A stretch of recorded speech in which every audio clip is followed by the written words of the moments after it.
ask that you help Jennifer because it's hard to do all this, and if you can communicate with her through her text. Thanks. It's okay if the principals join. Dr. Ask that you help Jennifer because it's hard to do. Yep. It says we're streaming live. Is that correct? Yes, we are ready. Okay. All right. Welcome to the Kirkwood School District Board of Education, January 25th meeting. Ms. Andrews, will you please lead us in our Pledge of Allegiance? Good evening. Please join me in the Pledge of Allegiance. I pledge allegiance to the flag of the United States of America and to the republic for which it stands, one nation, under God, indivisible, with liberty and justice for all. All right. Thank you.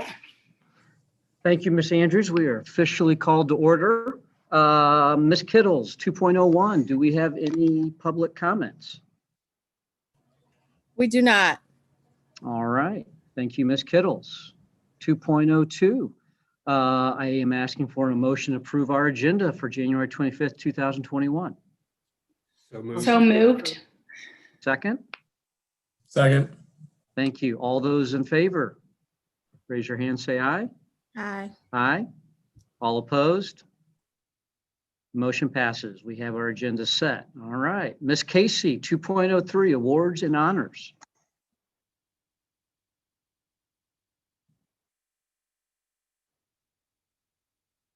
You are on mute, just in case. I know, sorry. Okay. It's always a Thank little you.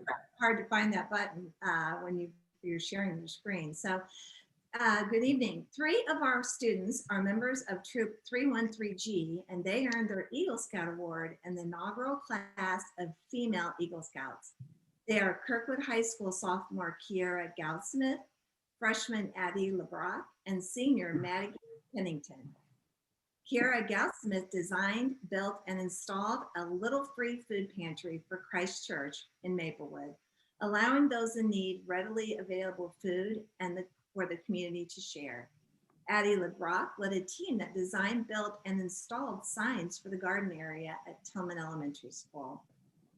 Maggie Pennington planned, designed, and led the construction of a children's playground bridge for the First Presbyterian Church of Kirkwood's Children's Center. Additionally, she constructed over 50 floating candle holders for the church's Senior High Fellowship program. Over the past year, students in the Great Outdoor and Ecology class and Beehives Club of North Kirkwood Middle School have led beekeeping responsibilities, including harvesting the honey collection. When COVID-19 restrictions kept students off campus, KSD teachers assisted with the honey collection. The harvested honey was collected and sold at several drive-by honey sales, and the students decided to use the proceeds to donate to KirkCare.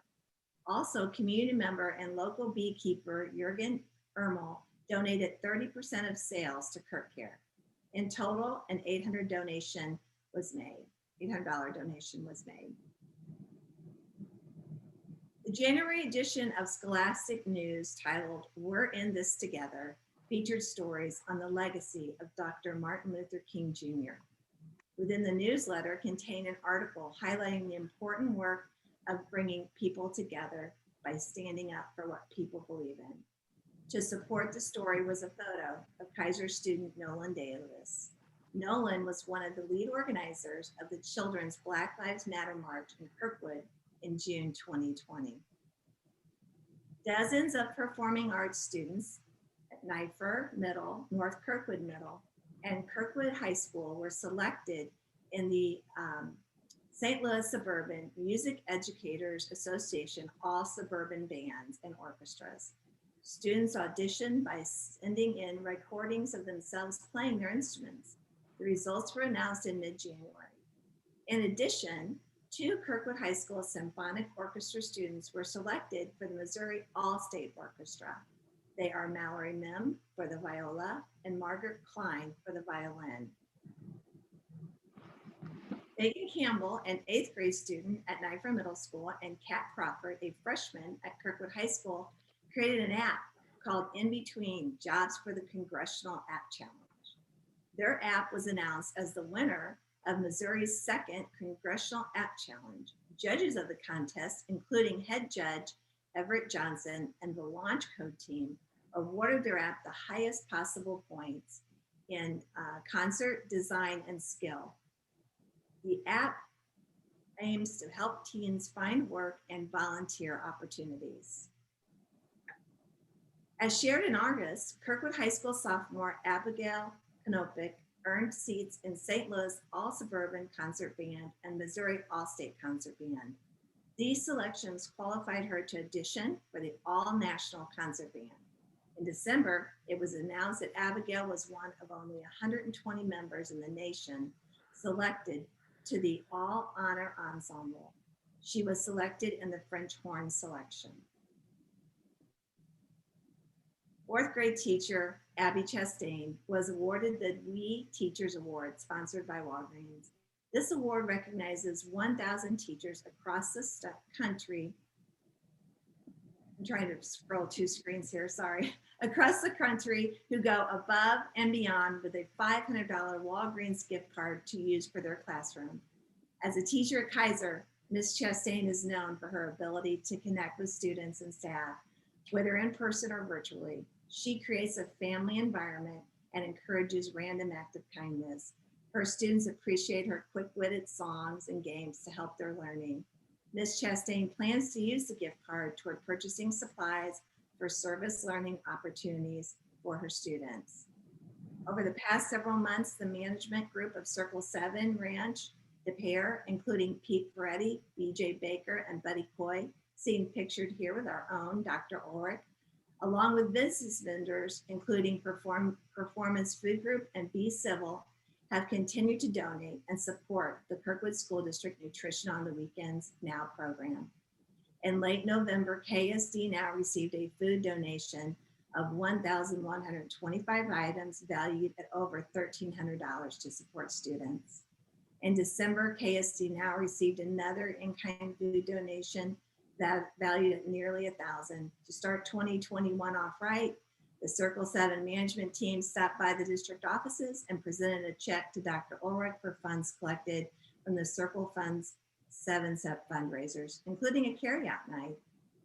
We also have a lovely note from Kirkwood Board President Larry Watson. He gives a huge thank you to our students and staff at Nifra Middle, Kirkwood High School, North Kirkwood Middle School, and North Glendale Elementary School and Westchester for continuing their support of Kirk Care with food and financial drive projects during the pandemic. So he goes on to talk about that those schools collected over 9,600 food items and $1,267 in financial donations. They were just taken back by the incredible support given by the schools during the closure and how much that really means to the families. They served over 430 families in need. And as everyone knows, Kirk Care supports all students and families within the Kirkwood School District attendance area. That includes our award and honors report for tonight. Ms. Casey, thank you. A lot of positive energy in there. Thank you for bringing that to us. That's great. That ends our routine matters. We're going to roll into our superintendent and board reports. We only have one tonight. 3.01. This will be the Encompass Resolution Independent Assessment and Investigation of School Culture and Climate around sexual misconduct. This is the first report. We made a commitment to bring that first report in January. There will be follow-up and continual work and subsequent reports, as well as action items. I want to thank the Board of Education for your unwavering support of Dr. Ulrich and his administrative team, as they have been leaders in helping facilitate this and dealing with this very important matter. So thank you very much. And with that being said, Dr. Ulrich, I'll turn it over to you for the report, and Ann Malloy. All right, thank you very much. I'll give Ms. Malloy and Ms. Gannon the opportunity to introduce themselves. I want to very much echo that thank you to the Board of Education for your immediate support for this independent investigation, and emphasize that this is an initial report. This is not the end of the work that we will do with Encompass Resolution. It is a follow through on our commitment to keep our community updated as we learn more. So this is the first opportunity that Ms. Malloy and Ms. Gannon will be able to present to the Board of Education. We will take the information that they give us and action steps that are recommended and work together to ensure that we're moving forward to improve Kirkwood School District in this area. So Ms. Malloy, I'll turn it over to you and to Ms. Gannon if you'd like to introduce yourselves as part of the presentation. I believe the board is prepared.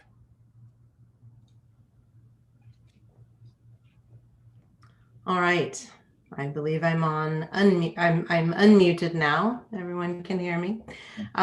First of all, I want to thank you for inviting us to speak with you this evening. We're really grateful for the honor to speak with the board as well as the community about these topics. I've got, I'm an attorney. I have to have a PowerPoint presentation. So this, I think, will help everyone follow along. Let me share my screen here, and please alert me if there's any issues with viewing this.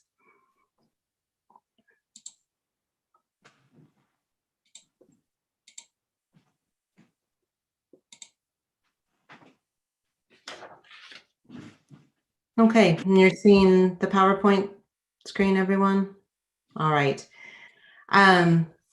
So thank you. As we've discussed, the school district engaged us to do an assessment of culture and climate around the issues of handling allegations of sexual abuse, misconduct, and inappropriate behavior.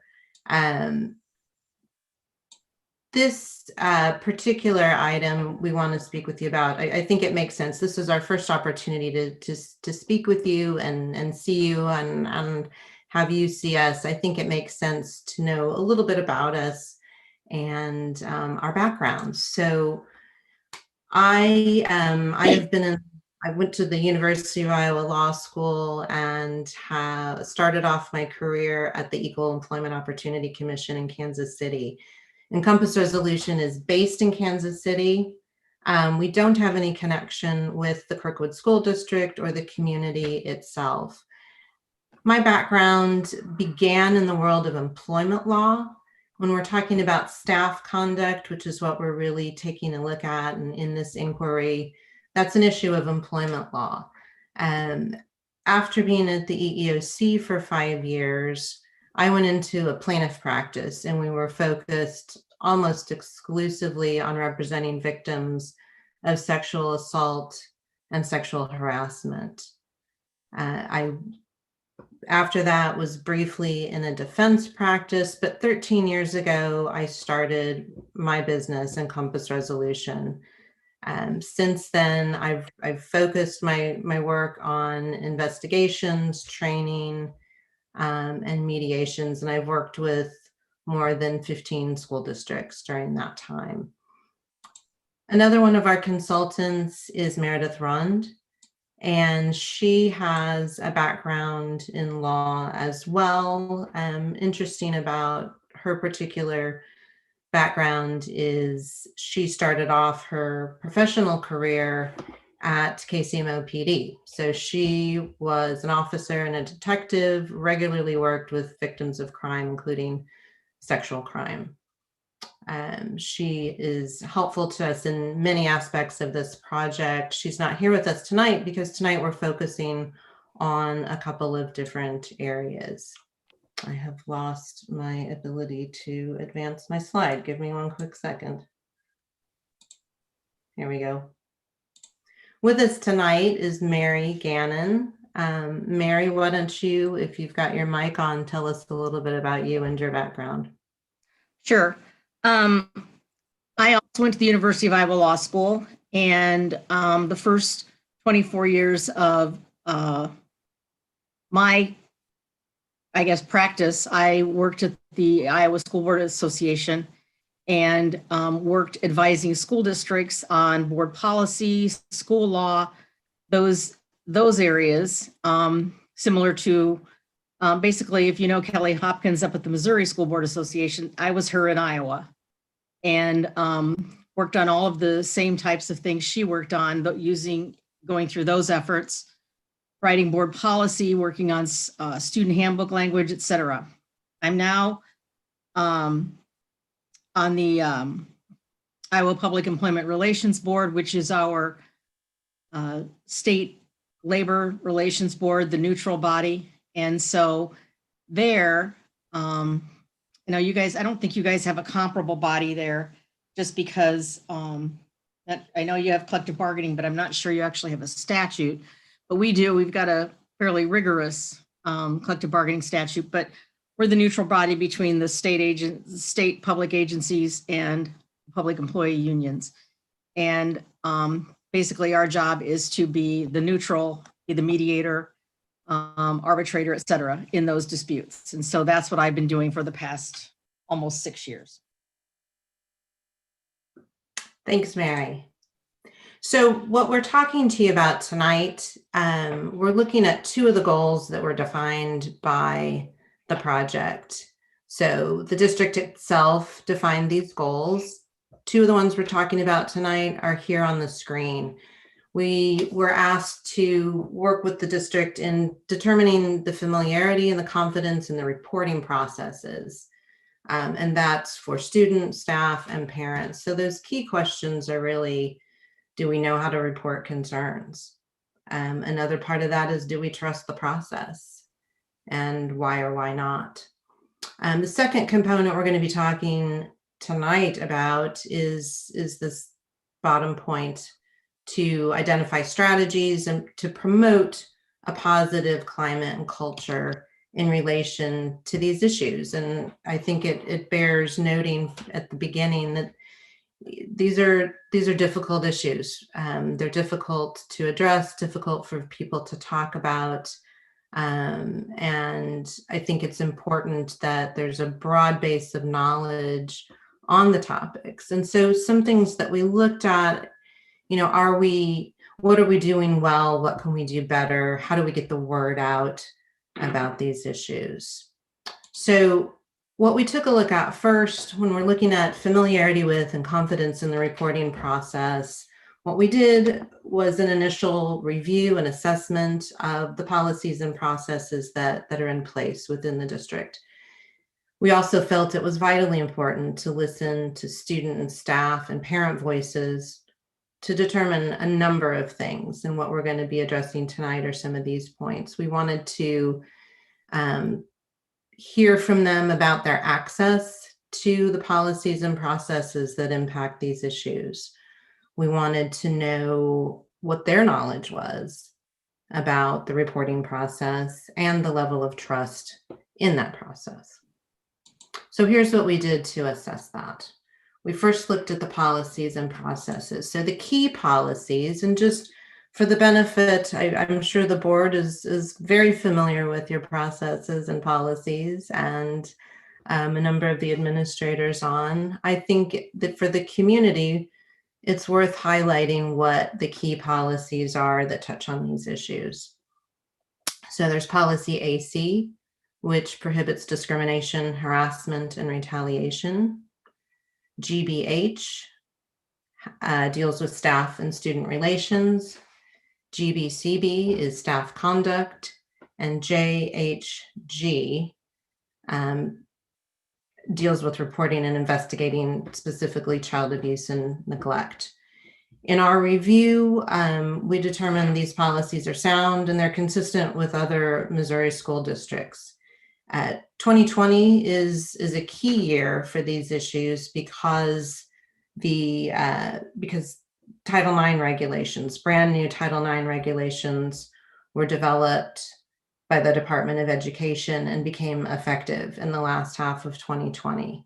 I think it's worth noting that the district has reviewed, and the board will be adopting, I believe, in the next board meeting, a new policy, which is ACA. So it's similar and is closely related to policy AC, and that's why it's policy ACA.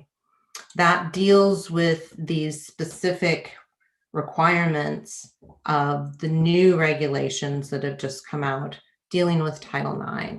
So what's Title IX? I think we think of Title IX and we think of sports. We think of equality in sports, but Title IX is broader than that. It's a federal civil rights law that prohibits discrimination on the basis of sex in educational programs and activities.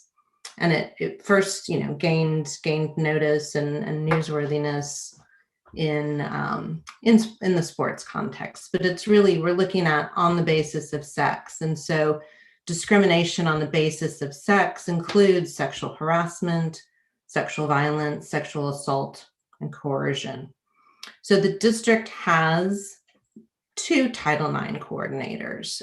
They're listed here on this screen. Currently, the 2 compliance officers serve as Title IX coordinators.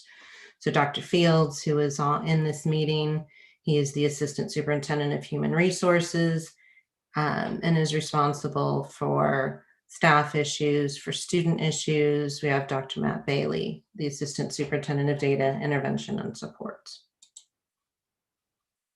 So as we're looking at these issues, one thing that became readily apparent as we surveyed parents and students was that there's some uncertainty in locating policies, and that would also be aligned with reporting concerns. One thing I want to note is that while we were in the process of assessing this, and I think it was an excellent thing that happened, the website was updated during the fall semester. So policies are easier to find than they were before.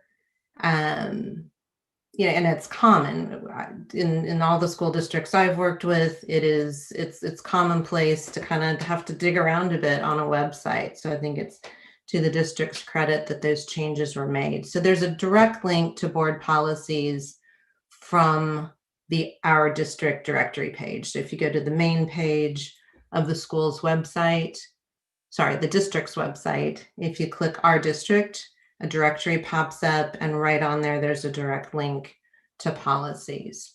I think that was a very good change. We're also looking at handbooks. So if you get on the Family Resources tab at the top, click on that, there's a directory that pulls up, and that links directly to handbooks that are available to students and families. One of those is called District Information for Families.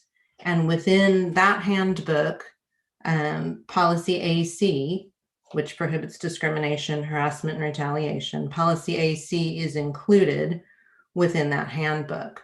Title IX is not discussed. Title IX is not addressed within the handbook. And another thing that we, as we were looking at handbooks, we noticed that school-specific handbooks that are designed for students and parents didn't include policies, and there was no Title IX explanation.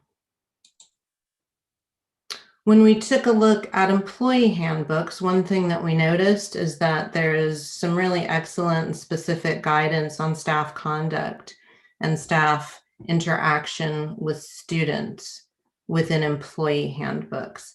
So those policies we mentioned earlier, GBH and GBCB, those are included in the employee handbooks. Now, including lots of policies makes handbooks pretty long, but we found that we thought that would be very helpful to employees as they're going through the handbooks.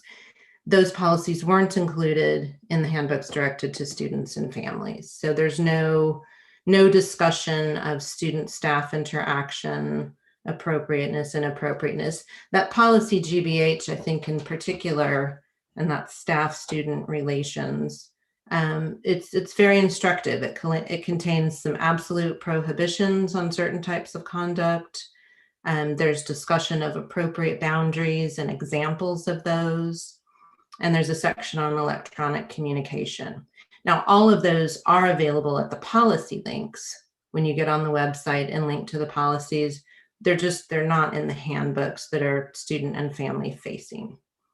And so, one thing short of reading through all the board policies, and as you can probably see, they have interesting designations. It's almost a little bit of alphabet soup there, but that is how all Missouri school districts policies are designed. And there's a logic behind it. It's like a library system. But short of looking through all of those policies online, we don't really have any reference to GBH in any of the materials that a student or a parent might discover as they were looking through the website. The one place where that does come up is the link on the main page. There's a direct link on the website called report abuse or misconduct. And at that link, GBH is discussed and cited, and there's direct reference to that. So as I mentioned, when we've dealt with other school districts in the state of Missouri, and I think in other states, you can comment on that, Mary, this is quite common. None of this is out of step with what many school districts have available on their websites. And just an additional observation, as you're looking at policy language, just by its nature, it's complex and it's technical. So the question really becomes, how can we distribute the policies, make sure that they're well publicized and that the concepts are well understood, that they're communicated in an understandable manner. And we want to implement them in a way that enhances participation and trust within the system. We'll have some specific recommendations about that at the end of this presentation. Mary, did you have any other comments about policies generally?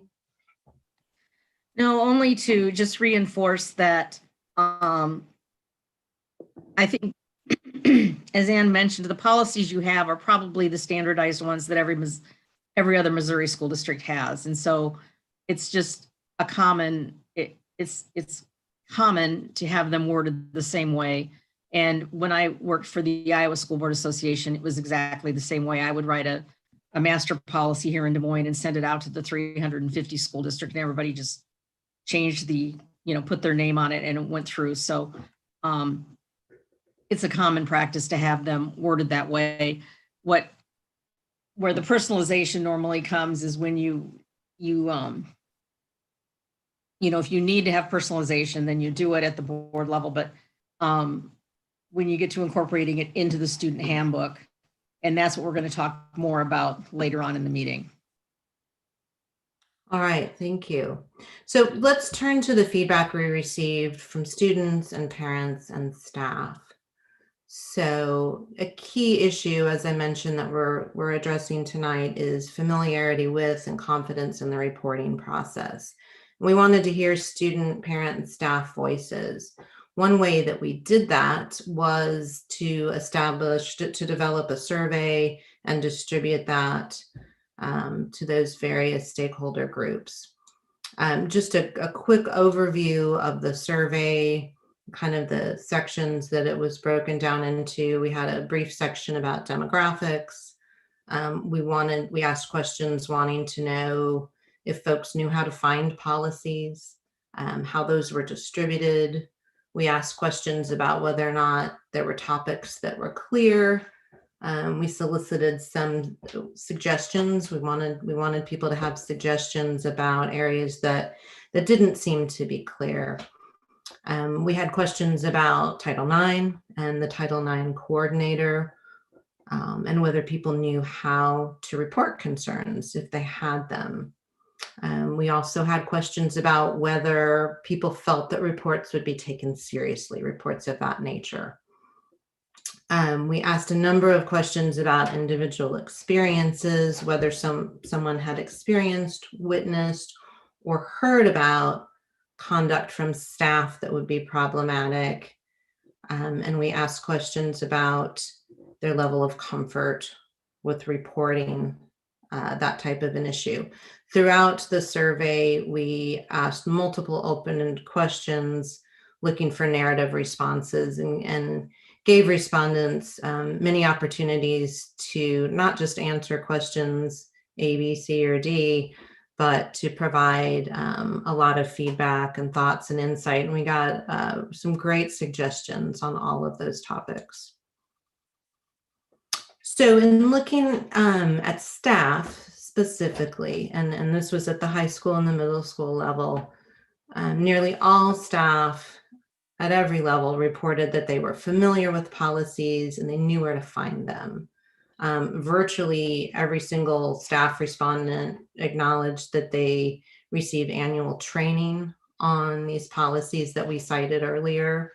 There were some great suggestions about clarifying, making sure that information was clear on specific topics, and digital communication and social media came up quite frequently. There were also suggestions that the training is typically conducted, and this is quite typical across multiple school districts as well.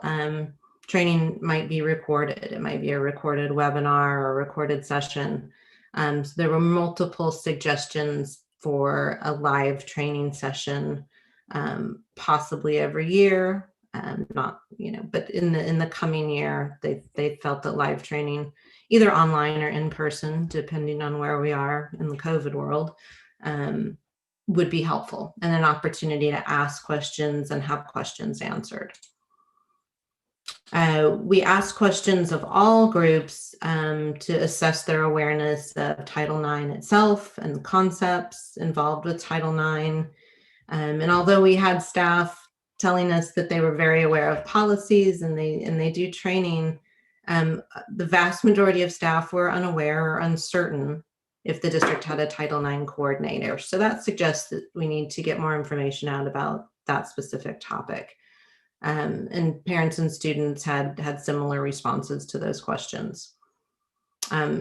Virtually all respondents didn't know specifically who the Title IX coordinator was. Now, on that final point, that may not be surprising. You might not know specifically who the Title IX coordinator is if you haven't had to go through the process and report a concern. The bigger issues that we found, I think, are on this next slide. In assessing all of the responses we received from parents and students, those responses indicate that we need to do a better job communicating policies and processes to those groups. Just over half of parents said they knew how to find policies and thought they knew how to report concerns. A number of parents who said they weren't sure about that said they thought they'd be able to find it if they used the resources on hand and looked on the website. They did multiple comments noting that they felt that information should be communicated more directly and discussed more directly. Some suggested at an assembly or at all school meetings, and there was a fairly general consensus that they didn't remember having that information communicated to them. There were also multiple comments noting that policies are written in a very precise language. If you're not familiar with them, if you're reading them for the first time, they can be very complicated and complex. So lots of good suggestions that let's make sure that these topics and these concepts are communicated clearly in an understandable format. What we learned from high school students is that less than a third of them reported that they knew where to find policies or how to look for them. And even with the issue of handbooks, and I think we see this more commonly now that we're distributing things electronically. The good thing about that is you don't lose the book. It's always there. The links are always there. But I think a lot of people would acknowledge that when information is transmitted electronically, you may not take the time to look through it. A third of parents said they received a handbook. Another third wasn't sure if they had or not. And another third said that they didn't. Most high school students were simply unaware whether they had received a handbook or not. And as we noted earlier, the handbooks themselves except for the district-wide one, don't actually contain the policies. Students did, I do want to point out, students did generally report that they knew how to report concerns. Most of them said they could talk to a trusted teacher or a counselor or a parent. You know, and we just, as I mentioned earlier, we had so many good suggestions from parents and students and from staff, and we've really taken note of that. And I want to really emphasize that your voices are important. The voices of the community are important, and all of that assists with making meaningful changes and making these concepts more readily and broadly understood. When we look at confidence in reporting concerns and looking at adults and every group of adults that we surveyed and spoke with, high school and middle school parents expressed that they were very willing to report concerns and that they had a level of comfort of reporting these types of concerns about sexual abuse, misconduct, or other types of inappropriate conduct by staff. Middle school staff had a very high degree of comfort. One thing we noted is that was a little bit different for high school staff. High school staff expressed a higher degree of discomfort with that. And one thing to note, and I think it's not uncommon, every group polled expressed some concerns about potential impact on them personally or their student or their child as a result of making a report. Concerns about retaliation, concerns about just the discomfort of going through some type of process. And I think that is quite common in any situation. When we looked at students' confidence in reporting concerns, there was a much greater number of students compared to adults who said that they would be uncomfortable. They expressed discomfort with the idea of reporting these types of concerns. So more said they were uncomfortable than comfortable. There's multiple reasons for this. So much of that is here. And I think when we're looking at these bullet points here, the trust is a critical factor with students. So some key concerns coming out of the students surveyed, as we've discussed before, the availability of information. Students seem generally unaware of policies, not sure where to find them. There was no information provided directly to students about Title IX concepts. And students didn't think that they'd had education or any sort of information about these topics at issue, in particular to help them understand what the expectations are related to staff and student interaction and the appropriate boundaries inherent in those issues. Their trust in the process needs to be enhanced. We know, and it's quite common, that there's just an inherent discomfort with reporting an authority figure, particularly when you're in a setting where you're going to continue to be in that school. One thing that did stand out to us was there was a level of disbelief expressed by a number of responding students. There was a disbelief that a student would be taken seriously or believed on these topics. Some students related specific events where they felt that some of their peers had not been believed previously on different topics, and those were typically student relation issues. Another issue that came up that the student surveys highlighted was this perception of favoritism. There's a belief among a certain portion that teachers have favorites, and if a student isn't a favorite or a popular student, that they'd be less likely to be believed. And some raised the concern that if a man is a decision maker or someone who's going to review these types of concerns, they might tend to side with another man. Now, those are perceptions, that may not be the reality of what happens when concerns are raised, but I think we need to really take in what's been expressed as a perception and make sure that we're addressing that and creating greater trust in the process.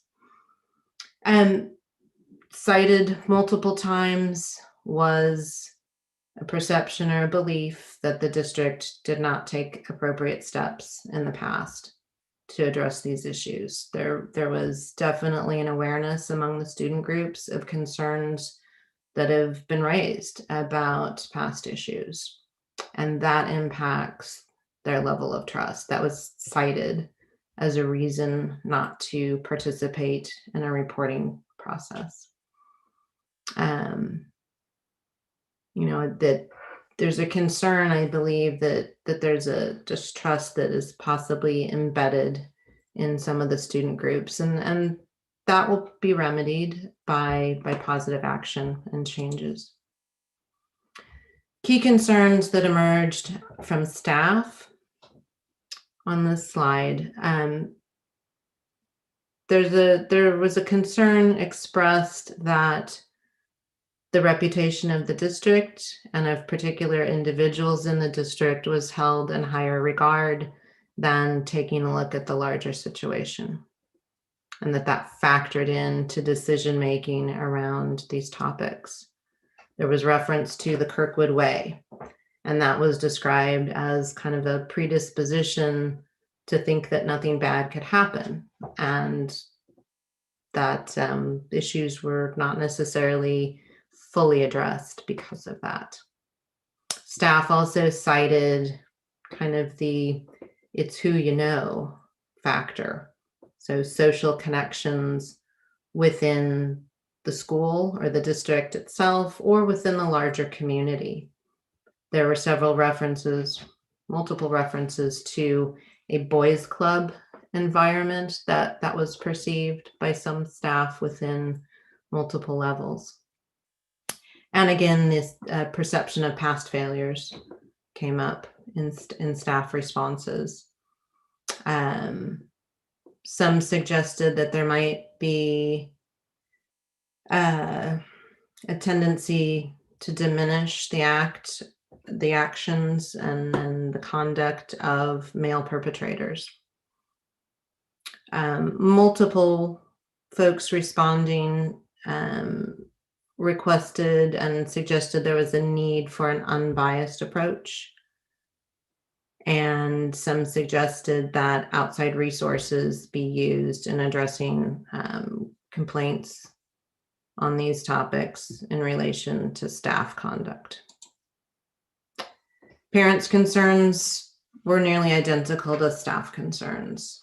And there was also, you can pull out a sense from parents, if they're multi-generational within the district, that any distrust that existed is passed down through generations. And that's not to say that every single person who responded expressed concerns. There were a lot of positive comments as well, but when we look at concerns that were raised, these are areas that I believe are important for future focus. Some other observations we had from the voices of the parents and staff and students, as I mentioned, there's a concern about retaliation. It is a common concern when we're talking about these types of issues, but it does go hand in hand with certainly the student groups, their lack of trust in the process. There were quite a bit of comments about social media and electronic communications. Staff wanted greater clarity. Parents wanted greater clarity. There was also an acknowledgement that there's a need to communicate effectively with students, and students are not likely to respond to emails as quickly as they do. I've got college age kids who roll their eyes when I say the word email. So, we need to be practical. And I know from speaking to folks at the district, there's a plan in place to put some new things in motion there. Students really are more concerned about student to student conduct. There were multiple references to that and a need to take those issues with equal measure. Some really nice positive signs coming out of the surveys and looking ahead. There was an increased confidence in the process beginning this school year, and there was a widespread appreciation in the comments for folks that they appreciate that these issues are being addressed by the district.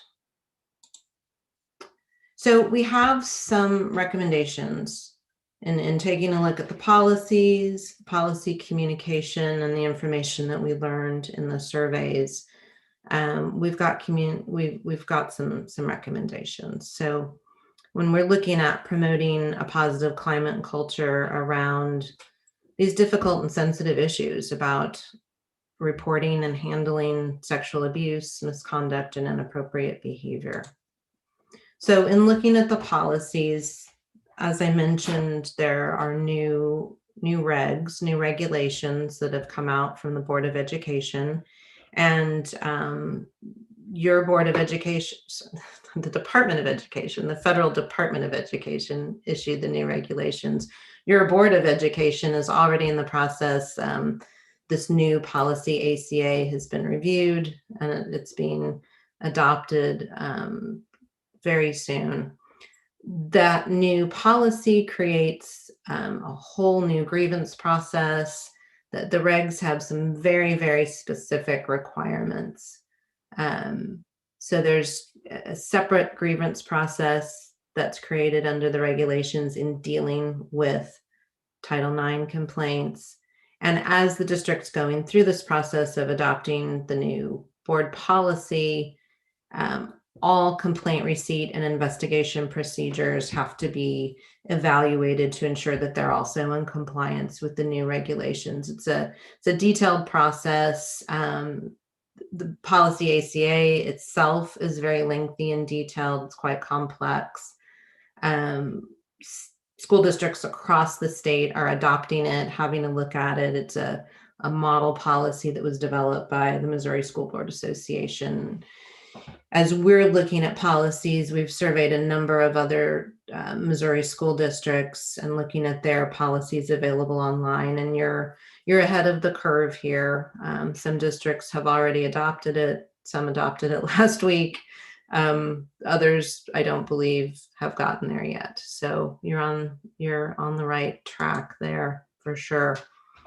When we look at those new requirements, there are specific training requirements for staff. So the district will need to, and I know some of this has already taken place, but for any staff members with a specific role in this new Title IX process, whether that's as an investigator, a coordinator's already been trained, but investigator, coordinator, decision maker, appeals officer, these are all new roles within the new regulations. There's very specific training that has to take place. We would suggest that you require, we are recommending that you require live training, whether that's in person or remote, but live training for all district employees, because there are specific obligations under the new regs. We want to make sure every employee has a clear understanding of their reporting obligations under the regs.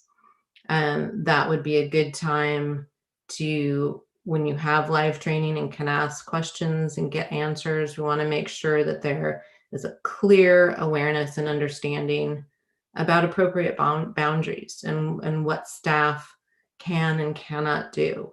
The staff specifically requested that.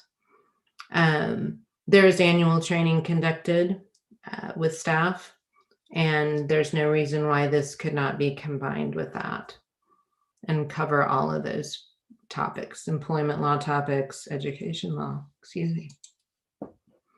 When we're looking at recommendations related to awareness and access to policies, we recommend that the district create a dedicated Title IX section on the website and also making that available in handbooks.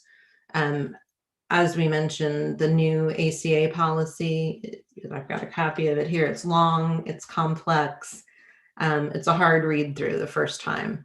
So we recommend that these topics are not only that the policy is shared, but that the topics and the concepts are explained in ways that are understandable. We believe that you should also have the forms and documents that relate to the new Title IX process available online and make them easy to find.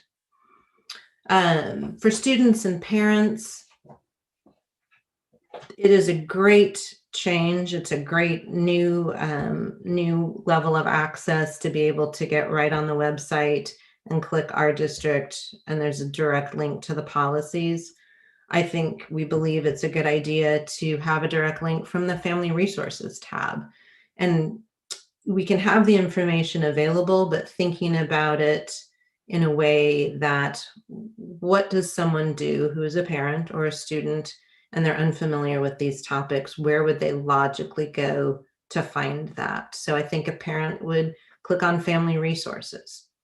And for students had great suggestions, and I think we owe it to them to use an online mechanism that they're most familiar with. They interact in a digital way with the school all the time, particularly in this, COVID era. So they suggested, well, I don't even know if the school has a website. I suppose they do, but I've never gotten on the district's website. So if you put the policies on Schoology or Infinite Campus, we would logically look there. We recommend that handbooks are updated. Anything that's student and family facing, we believe it would be most helpful to have those GBH concepts, those boundaries, appropriate and inappropriate conduct expressed, and certainly in a language, in a format that's understandable. We recommend getting students involved, get a broad panel of current students to help tailor that information in those sections and make sure that it is understandable.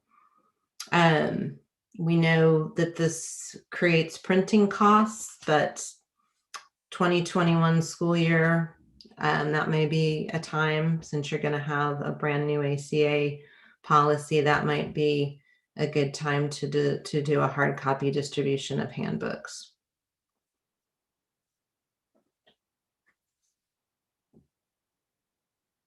And again, we had some very, very good recommendations and suggestions from staff, students, and parents. Really focusing on students here and taking a look at their awareness of policies and their confidence in the whole process, from making a report, being nervous about that, and being confident that they will be taken seriously. It's important in the same way that staff receives that annual training, that students should have meaningful guidance on these concepts. It's very important that it's age appropriate, but there should be annual training and I think periodic updated guidance on identifying and reporting concerns that relate to sexual abuse, misconduct, and other inappropriate conduct by staff or students. And again, students, we recommend be involved in the creation of those materials. As a final matter, at least in the short run, for a time, a transition period, we believe the district should consider using outside resources for complaints about staff conduct to enhance confidence in the process. And you may consider outsourcing student-to-student investigations as well, as there were multiple comments by students that they don't quite trust that the school fully believes or investigates those types of concerns.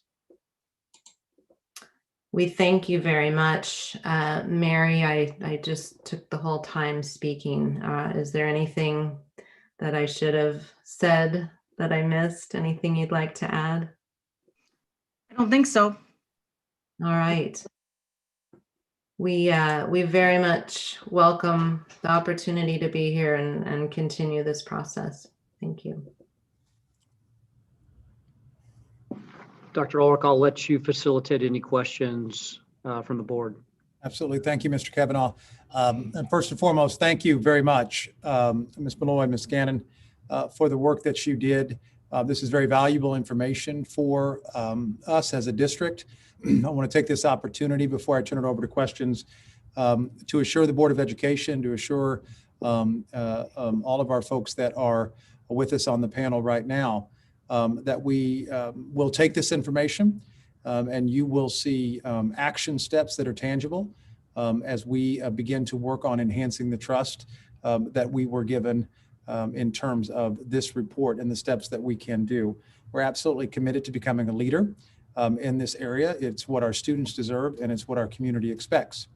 And so I would open it up to any of our board members. If you have questions for Ms. Malloy or Ms. Gannon, I think I can see everybody on this gallery screen, and I'll make sure to call you out as I see you. Ms. Bernardi. Dr. Ulrich, appreciate all the work you've done on this, both of you, and these are very challenging issues, as you had said. I really appreciate the honesty of the students and the honesty in your reporting. And it sounds like we have much work to do. We do have a new policy committee that we have formed, and we're beginning to address the policy issues in ACA. But changing culture is slow and challenging work. And my question for you is, in your experience, what do you feel is most important for our board to show commitment to changing the culture? Sure, that's a great question. And I think what we saw in responses was some people said it differently. Some people said, thank you very much for doing this project. Others said it's about time. I think just continued steps down the road and continuing to listen to folks at every level. We've had conversations. I believe they've been productive conversations with various alumni. Their voices are important too, very important. And I think what's particularly key is listening to parents and listening to students. And we've assembled a number of key points. We wanted to make this relatively, I don't know if 45 minutes is brief, but to do a bit of a brief overview, and we can drill down on multiple key areas where we believe the most emphasis should be given. But what's most important is just to keep listening, particularly to your students, which they're grateful that this process has been initiated. Thank you. Ms. Andrews.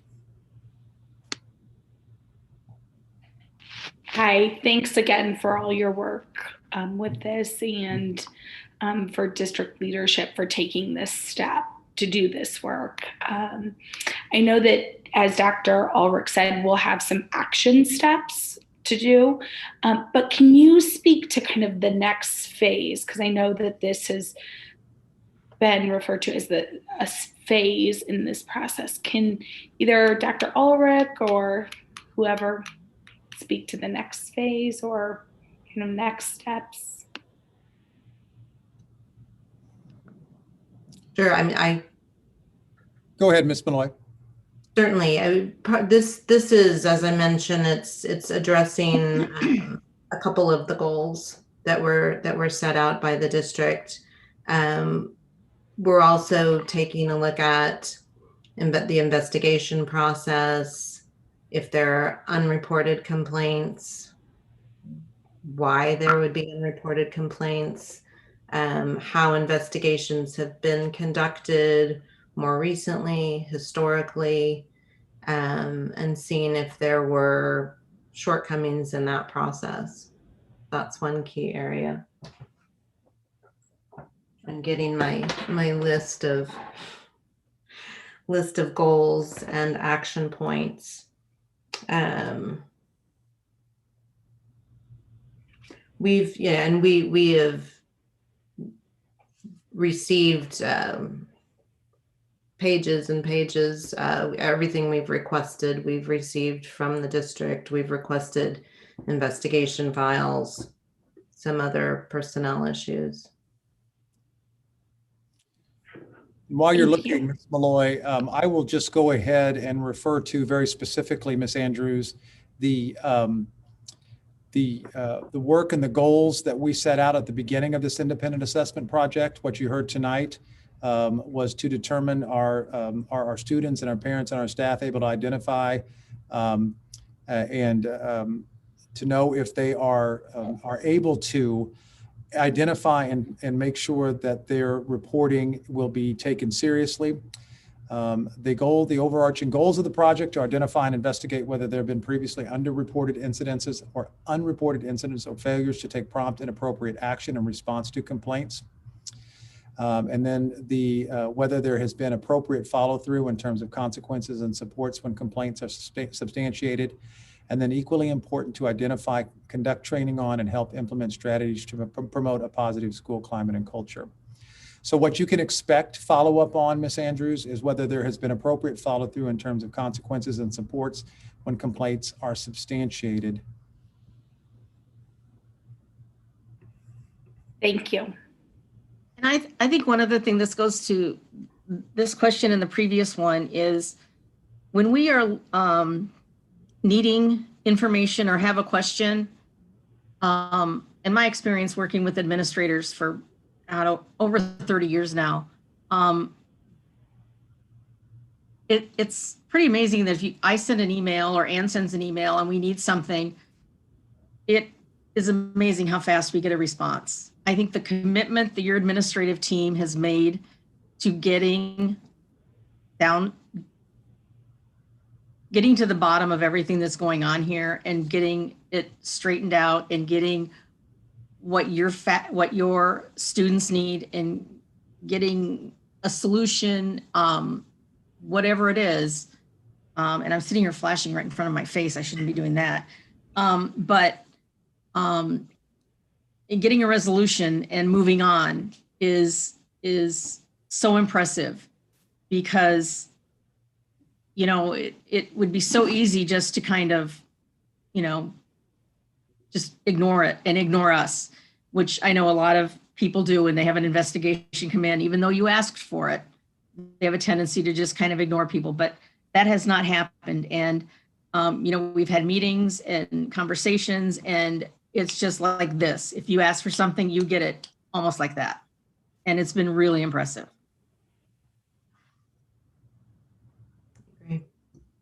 Ms. Shern. Thank you. I just have a few comments and kind of want to echo what Ms. Gammon said, just thanking Dave and the team for jumping right in to tackle this. And I really want to applaud the women, the community, the parents, the students. I know I was going to get emotional, who were brave enough to speak up and speak out and do this work and push us into the direction of a culture shift. So hats off to them and to everyone that completed a survey. And I thank you, Encompass Resolution, for identifying that low-hanging fruit that I think that us together as a board and as Dave and his administration can push forward. I was just curious to, how many surveys did you receive were completed? This is why I didn't become an accountant. I don't have those numbers at the top of my head. I can certainly get those to you. Would you say it was like a nice amount of good sample size of folks that responded? Yeah, I mean, we had the most responses from staff. I think it's always a challenge to get everybody to respond. So that was the higher percentage. Thank you. Sure.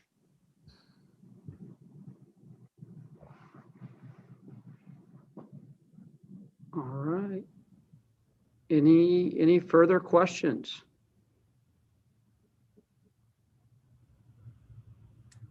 Okay, Dr. Ulrich, unless you see somebody, I think we are good. I would agree.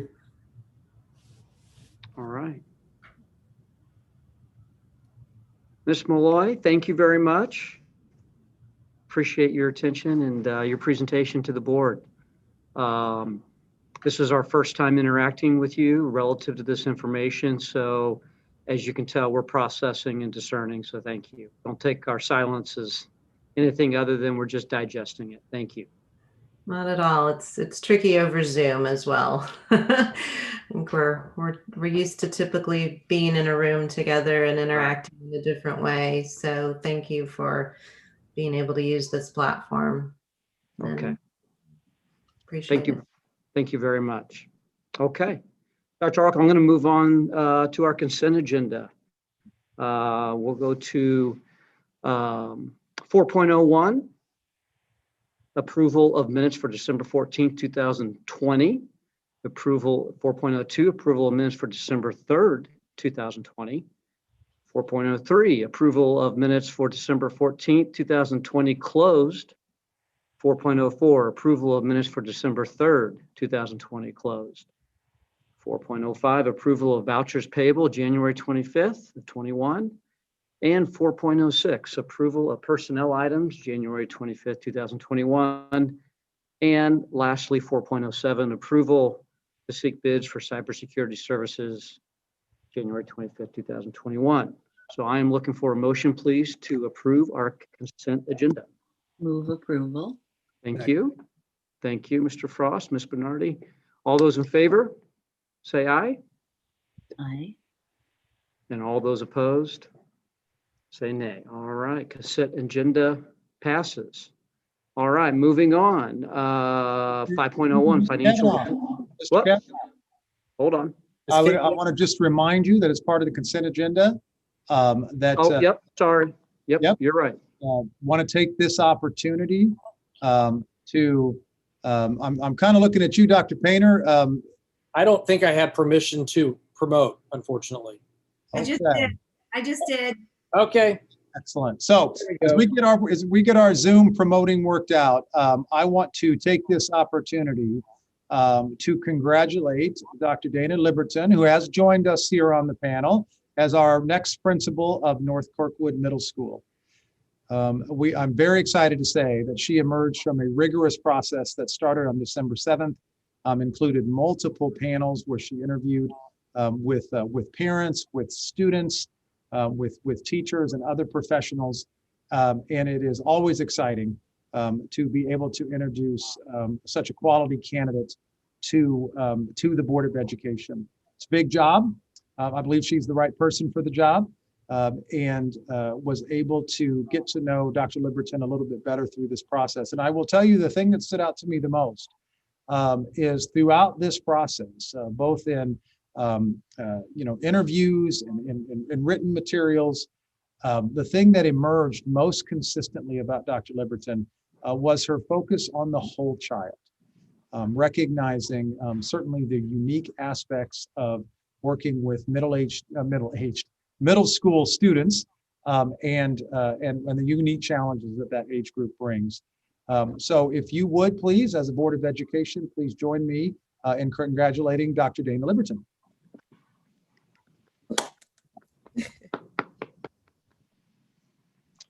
All right, Mr. Kavanaugh, with your permission, I would give just a brief moment for Dr. Liberton to say a few words. Dr. Liberton, the floor is yours. Well, I wasn't expecting that. Thank you, guys. You know that this district has raised me, literally. So since I was 5 years old, I've been part of this district, and I have every intention of finishing my career here and being part of the community and working with your kids and just doing the best that I can for our kids. So thank you guys for having faith in me. A lot of you have offered your support along the way, and I really appreciate it. And I can't wait to continue the work. Our staff is incredible. And we've got a lot more work to do, and we are excited to do it together. So thank you guys. I really do appreciate it. Thank you, Dr. Liberton, and congratulations again. Thanks. I appreciate it. Yep, thank you, Dr. Liberton, and congratulations on behalf of the school board. Thanks, All Jack. right, so that was my mistake. Now we'll move on to 5.01. My apologies.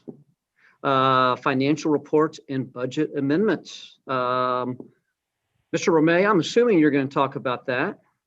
Yes, good evening. Our All operating right. revenues in December were 27 million. And that mainly consists of property taxes that we received. We've collected approximately 46% of our property taxes so far this year.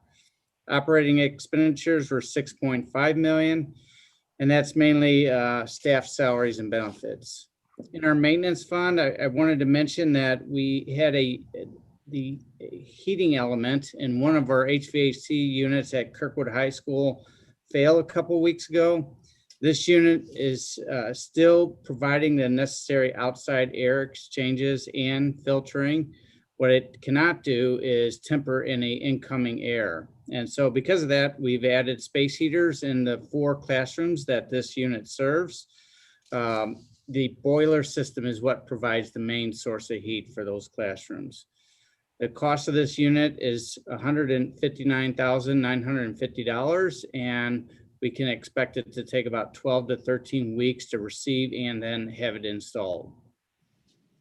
The installation of the needlepoint bipolar ionization system that was approved in December, that installation is going well. It's completed in all of the buildings with the exception of NIFR that should be finished this week. The high school is starting this week as well, but we probably won't finish the high school until next week. We did not have any revenue amendments in December. The expenditure amendments in December total $800,000, and that was for the ionization system that was approved in December. We had other transfers that were made, but overall, those did not increase the budget. It's recommended that the budget amendments for December be approved. Mr. Romay, thank you. I will ask for a motion and a second to approve our financial reports and budget amendments. So moved. So moved. Thank Second. you. Thank you. We have a motion and a second. Are there any questions for Mr. Romay?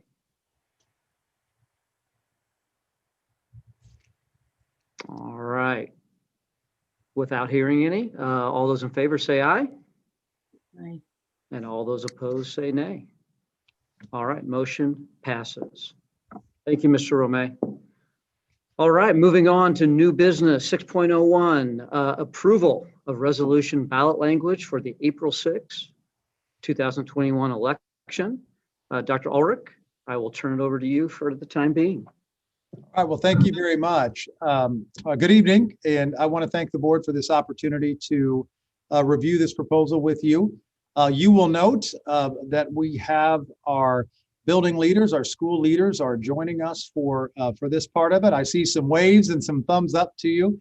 I want to thank them and appreciate them giving of their evening tonight. And the gravity of what we're asking tonight, I thought it was very important to have our administrators. Obviously, it would be best to be in person, but certainly wanted them to have a presence as I review this proposal for the board. And so I want to start by walking the board back through when this process was brought up publicly to you and the work that has gone into this. So if you'll recall, at the work session on November 16th, we had a presentation from Dr. Charles Coffran, who gave us the updated demographic data. And I say updated because we needed that work done in the context of this COVID disruption. And we got revised growth numbers that showed that we could expect, even with our COVID disruption, that in the Kirkwood School District over the next 4 to 5 years, or excuse me, over the next 5 years, could expect about 4 to 5% of increased growth. Then after that, we had our Boundary Advisory Committee, formerly known as the Redistricting Committee. We're working on that language because redistricting sounds like we might be in partnership with a different district. We're talking about our boundaries. We want to make sure that we're very clear about that. And so Dr. Matt Bailey has been leading that work. And he had a presentation that evening as well that talked about the work that that group had been doing. And then after that is when I wrapped all of that up and gave a brief summary and talked through the fact that we would be looking at bringing something to the January board meeting, asking the board to approve to put on the ballot a bond issue in April. And so I think it's really important as, and I'm going to ask that Ms. Casey, that you transition, go ahead and transition to our presentation. Asked you to kind of do that. And so as if anybody who knows me very long knows that we're going to start with guiding principles, right? Just like the guiding principles that we talked about and developed surrounding the work we did leading into the school year. Guiding our work is, and I apologize, Ms. Casey, there we go. Guiding our work is, it's important to me to lay the groundwork for the Board of Education and for our community as well, that this isn't something that has come out of the blue. All right. And so we worked and gathered feedback. I worked and gathered feedback specifically surrounding the failure of Prop S and got that related feedback from the community.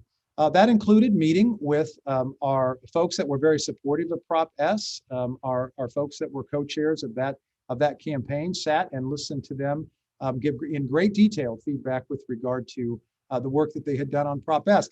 And as importantly, I was able to gather feedback and interact with folks who were actively opposing Prop S.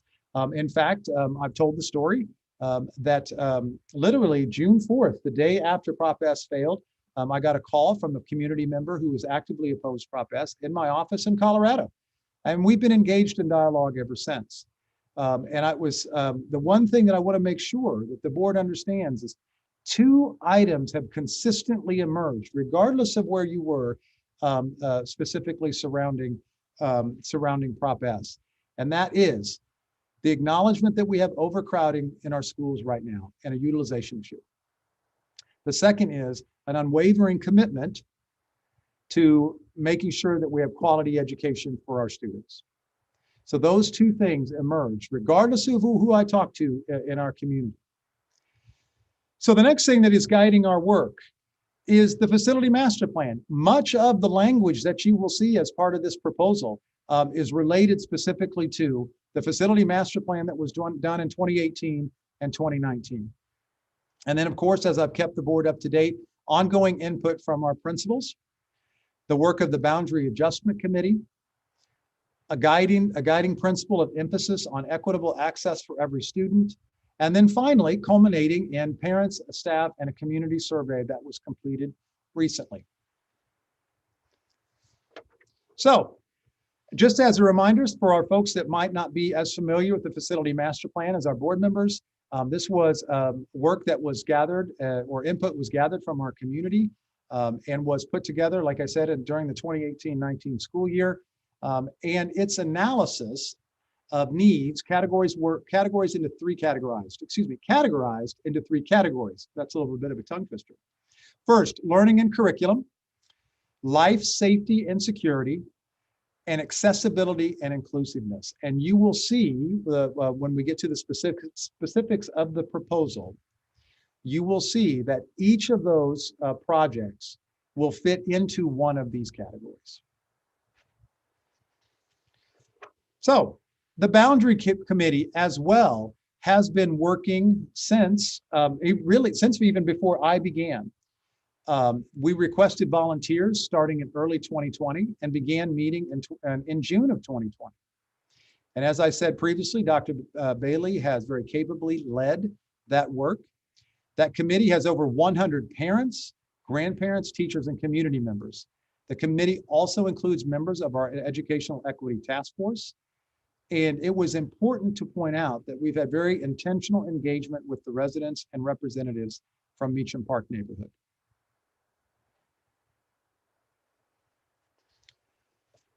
All right, as part of that work, Dr. Bailey and his group developed a vision and mission. The vision is to provide exceptional educational opportunities for all students. And the mission is to develop a boundary plan promoting achievement, innovation, connection, and community while ensuring equitable access and planning for future growth. You're going to hear that term equitable access permeate this presentation. So the data that was reviewed by the Boundary Committee, building capacity and utilization, current and projected enrollments, current and projected utilization, elementary school buildable land sites, and the Tillman split. Now, this is something vocabulary I had to learn as I came into Kirkwood. That's different than the Tillman shuffle. The Tillman shuffle has to do with lunches and using the gym and things like that. This proposal includes a solution for that as well. But here we're talking with the boundary group, we're talking about the Tillman split, which is where our students, when they finish, they could have gone all the way through Tillman with their peers, but when they finish, they may go to one or the other of our middle schools. So we reviewed that data with the Boundary Committee.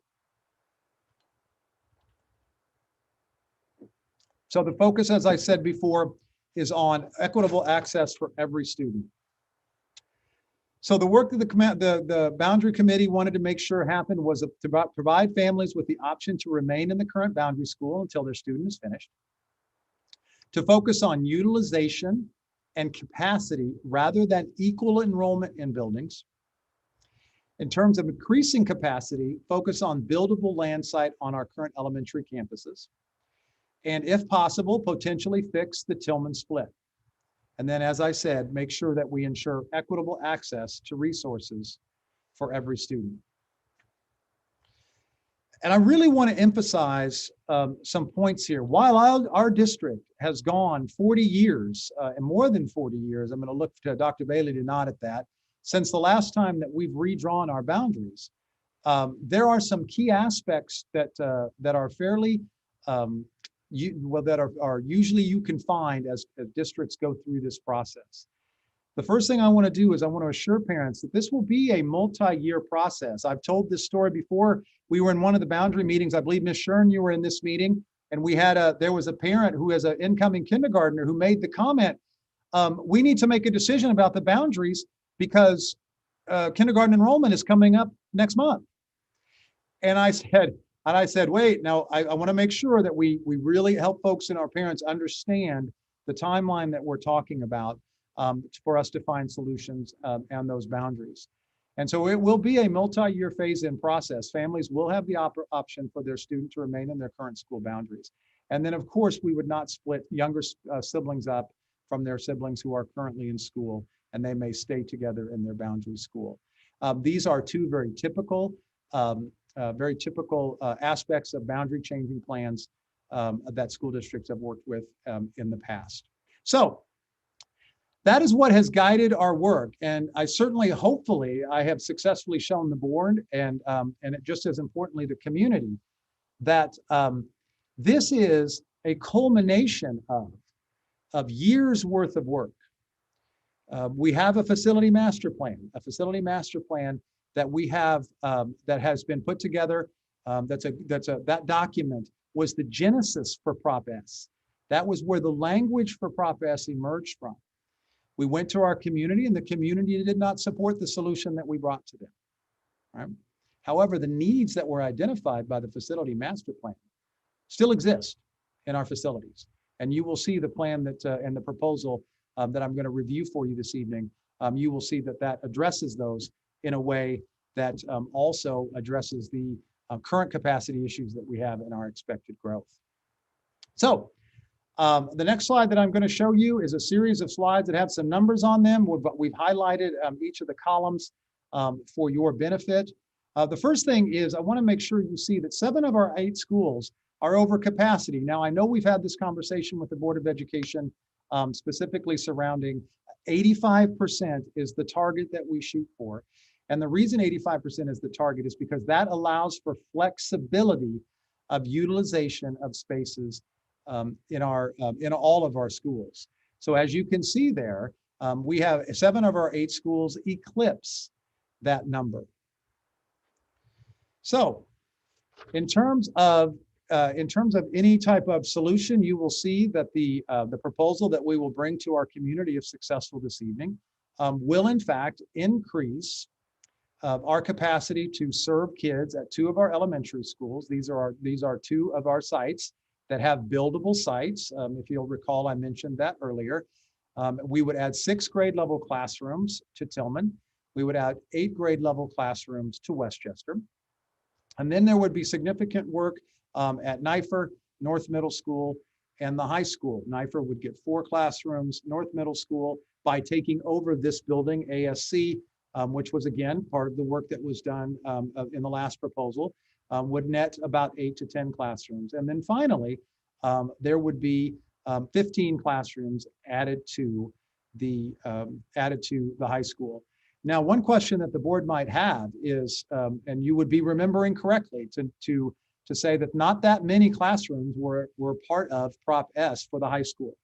We went back to the source document, like I said, that facility master plan. We worked with high school administration, specifically Dr. Mike Havener, and we were able to identify that as a need.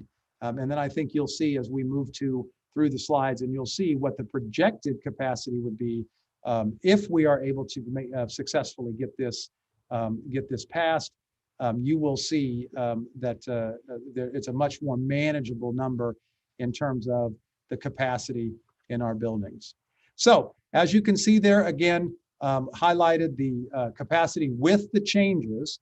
You can see it is a much more equitable distribution of students in our schools. And that was very important. Again, that word and that term is purposefully permeating our language this evening as we move forward. So a combination of constructing additional classrooms, recapturing learning space for interventions and small group instruction, along with adjustments to the attendance boundaries, will alleviate the current overcrowding and the future overcrowding. And most importantly, and something that really resonated through our survey, was this combination will allow us to maintain our current class sizes.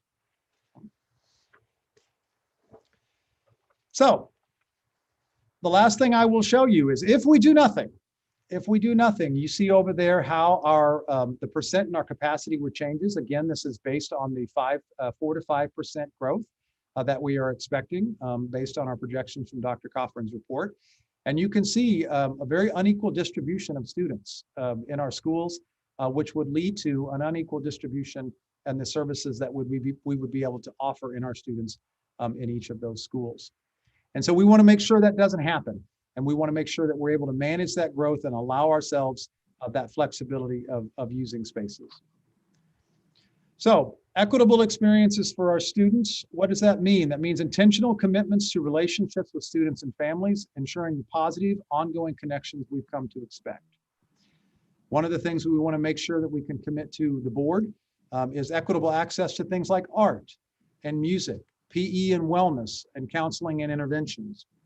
And we will, of course, involve the staff, administrators, and parents in those staffing plans to make sure we are meeting that goal. And then increased access to STEAM courses and career and technical education program are all these things that fall under the umbrella for equitable experiences for our students. So what does that mean for our schools? Much of what you will see will be familiar. As I said, this is language that you will be familiar with either from Prop S or from the work that was done leading into that decision-making process. Again, at the source document, the source document was the facility master plan, informed by feedback, informed by the boundary group, informed by our survey, and informed by our principals. So the first thing that I'll highlight is Kirkwood High School. As I mentioned before, they would add 15 classrooms to maintain class size and address needs such as career and technical education and other areas for innovative programs. They would relocate and secure the main office on the Doherty-Faraday side and add security offices or add a security office on the Essex side. They would enclose some connection corridors, and then there would be additional and updated security cameras and lighting around the perimeter of the building. And I'll go ahead and preview for the board that additional and updated security cameras and lighting around the perimeter of the building is something that will be consistent throughout each of our buildings as we include addressing security for each of our schools. Next, we have 9 for middle school. We have 4 classrooms to maintain class size. We would enclose connection corridor to increase safety and security to alleviate overcrowding in the hallways. Again, should sound very familiar to the board in terms of our previous ask of our community to support. We would relocate the orchestra to provide a dedicated space designed for instrumental learning. And then, as I said before, the updated security cameras and lighting will be included in each of those. North Kirkwood Middle School. They would recapture the space that was originally North Kirkwood Middle School that is currently now ASC, and that would be a net gain of about 8 to 10 classrooms. They'd relocate band to a converted classroom, providing a dedicated space for instrumental learning. We would enclose connection corridors to increase safety and alleviate overcrowding. And then we would also work to resurface the track. Kaiser Elementary is next, which we would add accessibility and safety improvements. We would add an additional elevator to enhance equitable access to learning spaces. We would either upgrade or add restrooms depending on the needs determined. And again, the updated additional cameras.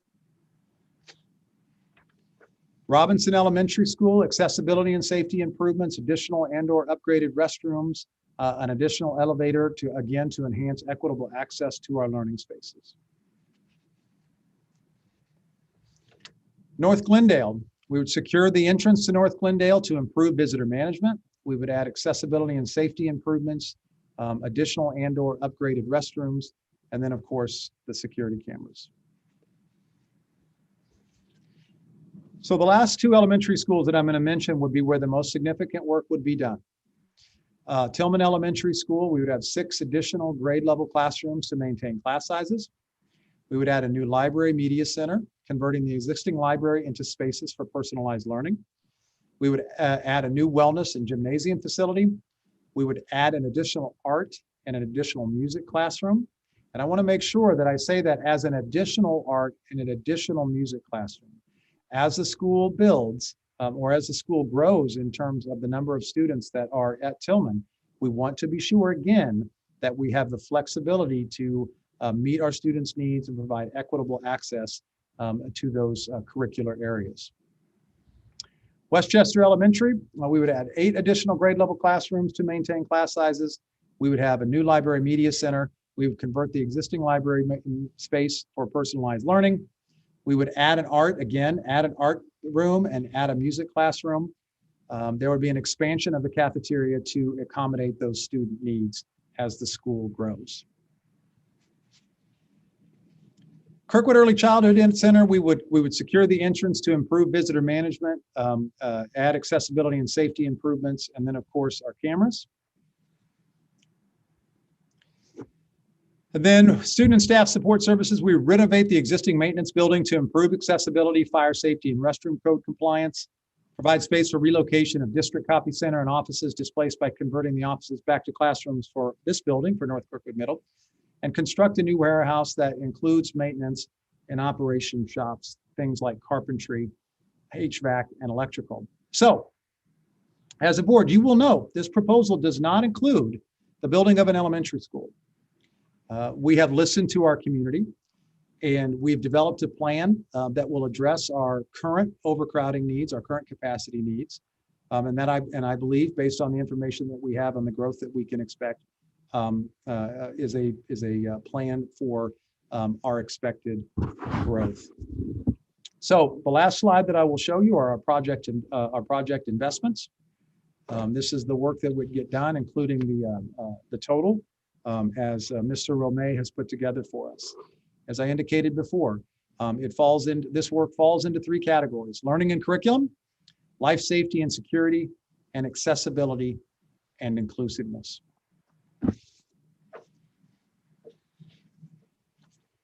So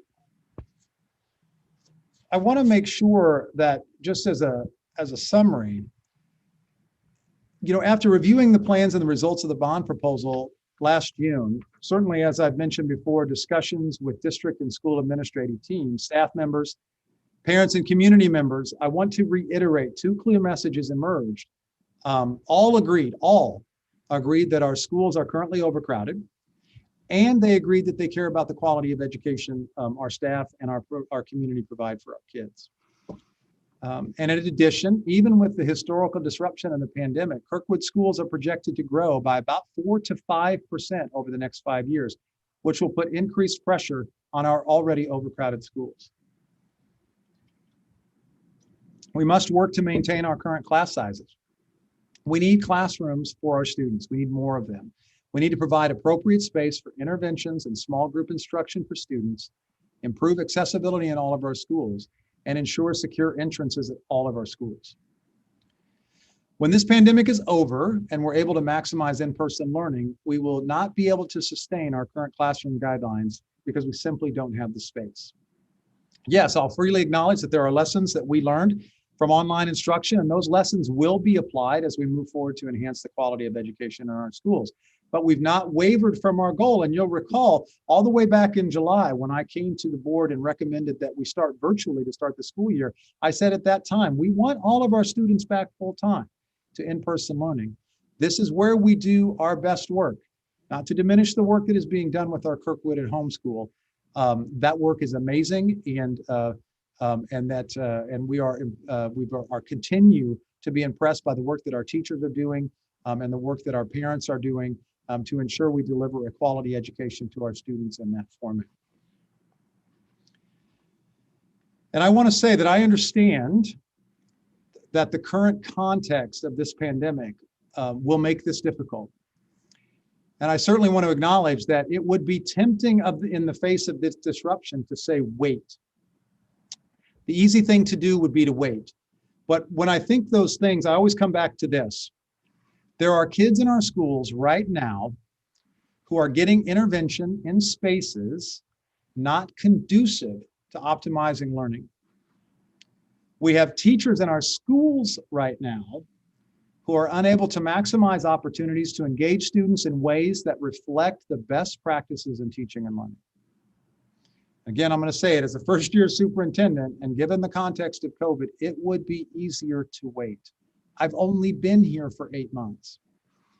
However, and they don't know that I'm going to do this, but when I knew that the leaders of our buildings, the folks that are tasked with and held accountable for the success of our students, even though I've only been here 8 months, and the Board of Education, these nine folks, this group that has joined us, these leaders, they represent a combined 137 years of service to Kirkwood students. So I'm here this evening because I don't think we can wait. We have listened to our community. We have gathered the facts, and we have developed a plan. So I find myself working alongside the school board, staff, and community members who embrace the tradition of doing the right things for students while being sensitive to the needs of our community members. This plan is student-centered. It's right-sized to meet our needs now and what we expect in the future, and I believe our community will support it. At this time, Mr. Kavanaugh, if there's any questions, I'll be happy to answer them. If I can't answer them, I will look to members of cabinet to answer them as best we possibly can this evening. Absolutely. So Dr. Ulrich, to you and your administrative team and your building leadership, thank you for your hard work and your continual work in building upon what's been going on for the last several years. Thank you very much. I know it's not easy for all of you, so thank you. To my fellow board members, there's a lot of people on the grid, so bear with me, but this is your time to ask questions before we go to a motion and a vote. So please raise your hand if you have a question for Dr. Ulrich and his team. And Mr. Frost, okay, you're back on, Mr. Frost. I found you. So thank you. All right, Mr. Boyko, you're up. Yeah, probably Mr. O'May would be the best person to answer this. What I saw that you in the presentation said you'd expect interest rates to be less than 1%. What would you expect them to be if we went out to the market now? I would expect them to be probably about 0.8%. And those would be locked in if the bond passed, those would be locked in April? Correct. And that's an average rate. So it's much less in the early part of the term and then increases as time goes on. But average over a 15-year period would be 0.8.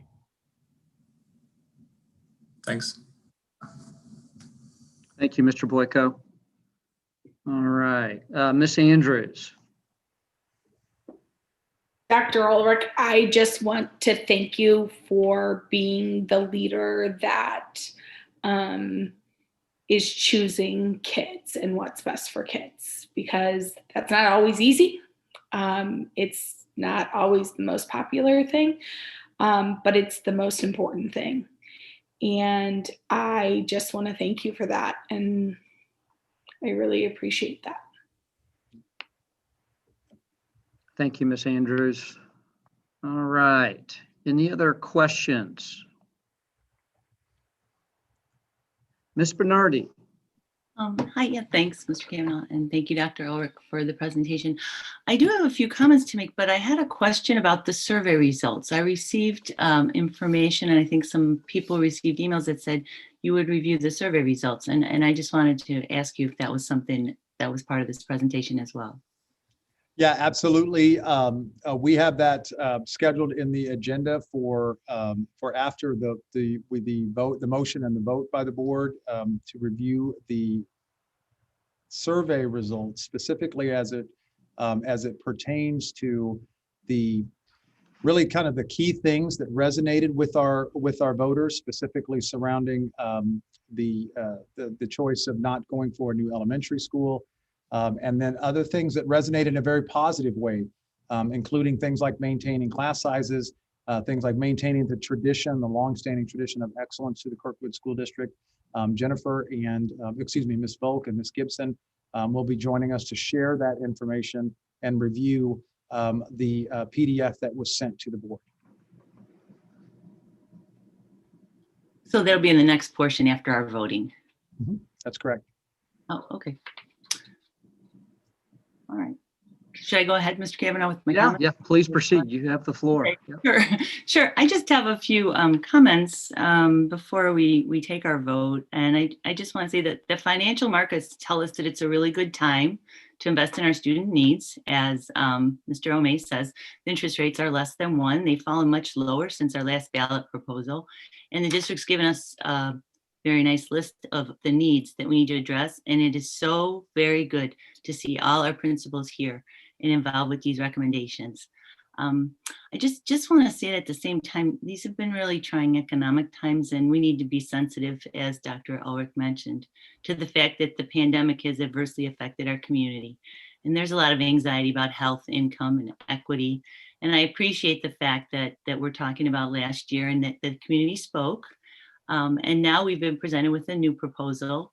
And it's got some estimates, and it's based on some enrollment projections that in the past maybe might have been overestimated.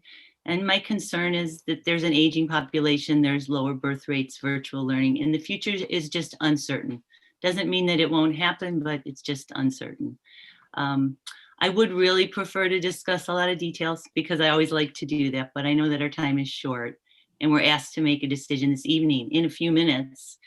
And I just want to be sure to say the purpose of the vote is just to decide whether or not to put this proposal on the ballot. So, and just remind all of us, it's our responsibility as a board to be transparent about the details of the proposal, which I think we are showing here, the benefit to our students and the impact on the community as well.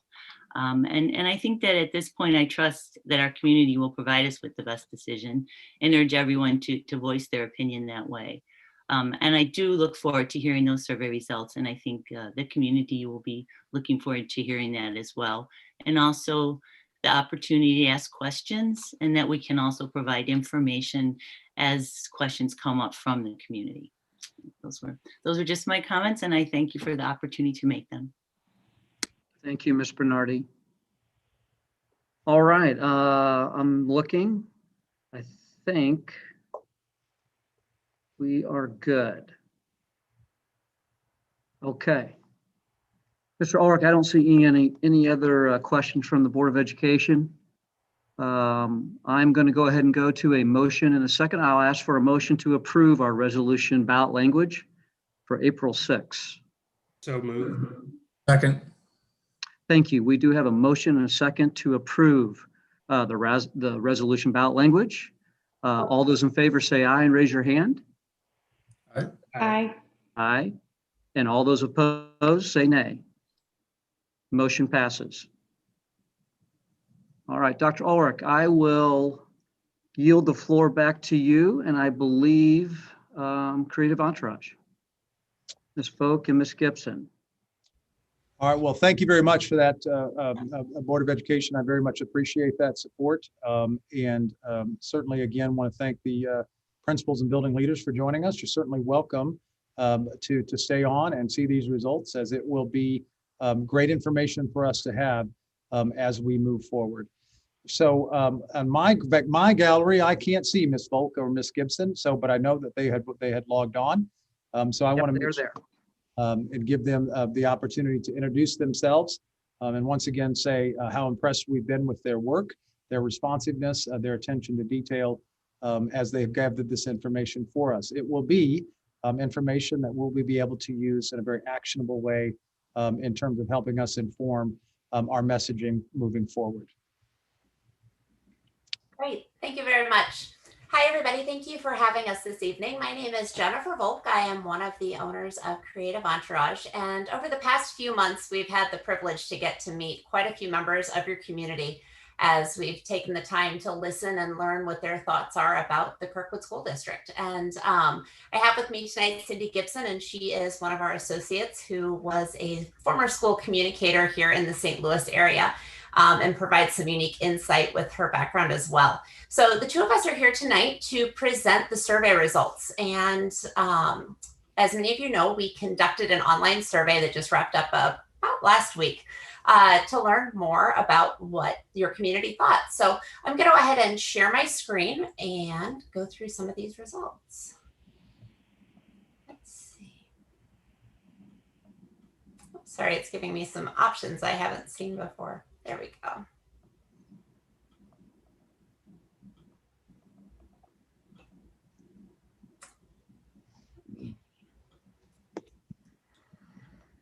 So as I mentioned, we've been working on this process for a few months.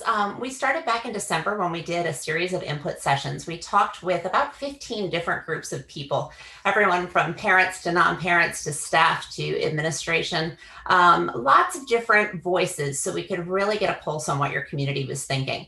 We then took that information and put together an online survey that was open to the entire community.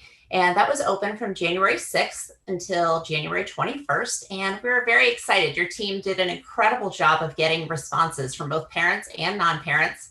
And we were able to get a really good survey sample with nearly 3,000 completed surveys. This is quite higher than we see in a lot of communities, and it really gives us good faith in the data that we're giving you some good numbers and some good facts to base your decisions on. So the data is weighted, and the reason that it's weighted is that a lot of your respondents, it tended to weight a little bit female, and also the age demographics didn't quite match what your community breakdown is. So these are weighted to reflect your district demographics, and so two weighting criteria were applied. The first was a 50-50 ratio of male to female completed surveys, and the second was weighted age demographics to more accurately reflect the age distribution in the district. So in the analysis, we also took a look at what happens if we weight the data by gender and parent of a district student status. And what we found is the results were almost identical, which again ties back to some of the validity of that data that we're working with some good numbers. So we did go ahead and use the gender and age weighting. And the reason is because we can more easily compare that to a district survey that was done back in 2015. So it gives us some good comparable data if you want to go back and look at one of your older surveys. So that's just a little bit about the methodology and how we came up with the numbers that we're going to share this evening. I'd like to start with some of the current opinions of the district. So right now you're sitting at about a 74% of the population saying that the district is either an A or a B. This is a little bit lower than what we saw back in 2015. So when we looked at that survey, we saw that your A grade was around 47.7. And so that is going down a little bit. So that's something you probably want to keep an eye on. And maybe take a look at how can we work to continue to improve that trust and continue to improve that open communication and dialogue with our community. As we start with some of the information about the district, we asked a number of just general questions about what people thought about the district and publication or public education in general. I'd like to point out that that second column there is the combined strong agree and somewhat agree. So the first column there in data is actually added into the second column. And in your report, you have the full information that has all of the answers to all of the questions. So you can see what percentages answered what to each individual question. So one of the things that we thought was really interesting is that the 69.2% who said that something must be done about crowding is almost exactly the same as the 68.7 that district agreed that things are fine just the way they are. And what's interesting about this is as we get into the data some more, you're going to notice that your community realizes that there's a problem with overcrowding. So they know that your schools are full. It's just a matter of how are you going to remedy that and what are some of the other things that they value. So the top things that came out of here, these are the top 3 strongly or somewhat agree when we were asking about questions from about the district. So that supporting the district is the best thing we can do to protect the investment the community has made in their homes. You were all the way at 81%. So that tells us that people really value public education in Kirkwood, and they realize that that ties to the community and it also ties to their home values. And so that's something that resonated very strongly. And again, the second and third point tie back to that overcrowding and the lack of space. So again, you're almost in the 70% range on that last point, and at 70.5 on we need to address these overcrowded classrooms.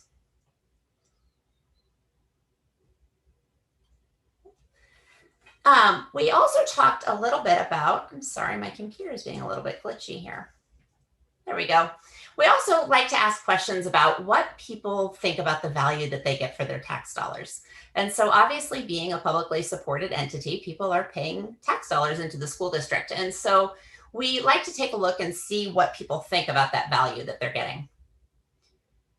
You scored very, very highly here. So 85% think that they get an excellent educational value for the taxes they pay to the district. And only 51% said that they can't afford to pay higher property taxes. In a lot of districts, we see this number up in the 60s and 70s. It's a lot more common. So to see that come back at 51%, people value public education in Kirkwood. It's just a matter of finding the right solution. So next up, we asked people to indicate if they thought that the district was doing an excellent, good, not so good, or poor job. And so again, your top 3 statements here where they think that you're doing a fantastic job on hiring and retaining highly qualified teachers. This really supports what we heard during your input sessions as well. Over and over again, we heard how wonderful your teachers are and how much they really care about each student succeeding. And so that came through loud and clear in the survey. They think that you're doing a really good job maintaining your buildings in good conditions. So whether they're inside or just driving by, they think that you're doing a good job taking care of the community's investment in your classrooms and your school buildings. And they also think that you're doing a good job of providing facilities that are up to date and that are ready to prepare your students for the future.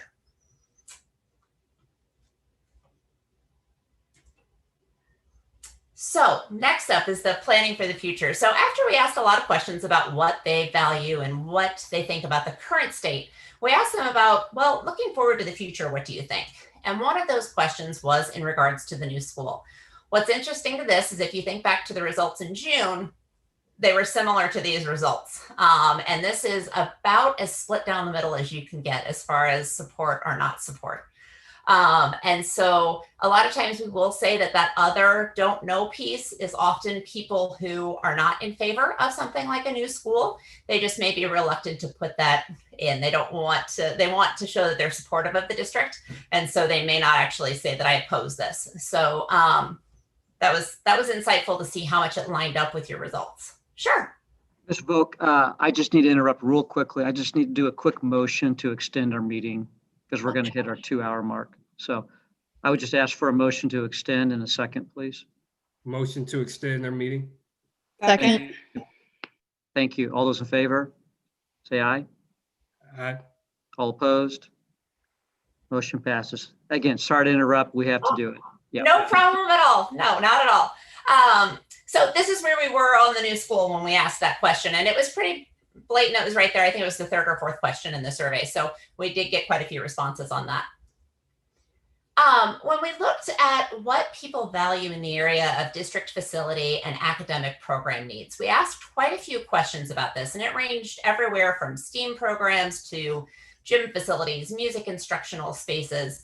And the question came down to what's really important to you? What's a high priority? What we found is those STEAM classrooms and labs are very important to your community.